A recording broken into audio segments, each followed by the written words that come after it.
সেগুলি কিন্তু আপনি যদি খুঁটিয়ে দেখেন কোনোটাই কিন্তু অযৌক্তিক না বা এমন না যে চাওয়া উচিত না। কাজেই সেই প্রত্যাশাগুলো পূরণের চেষ্টা করা হবে। এটা হলো যে সরকার দায়িত্ব নিয়েছে তাদের তাদের অঙ্গীকার অনেকটা, এবং এই প্রত্যাশা পূরণ করতে গিয়ে কিছু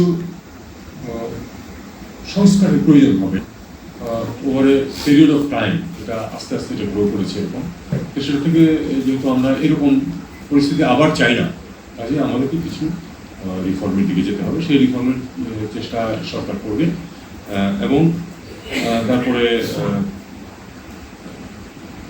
প্রথম কাজ হচ্ছে যে একটা স্থিতিশীলতা ফিরিয়ে আনা দেশে, শহরে এবং সারা দেশে সেটা প্রয়োজন হচ্ছে, সেটা চেষ্টা করব। এবং তারপরে এই রিফর্মগুলি করে যেটুকু করালে সম্ভব সেটা করে আসলে সরকারের লক্ষ্য হচ্ছে কিন্তু চূড়ান্তভাবে একটি নিরপেক্ষ এবং সঠিক নির্বাচনের মাধ্যমে ক্ষমতা হস্তান্তর। এটা নিয়ে কোনো সন্দেহের কোনো সুযোগ নেই। এটাই হলো চূড়ান্ত লক্ষ্য হচ্ছে সেটাই।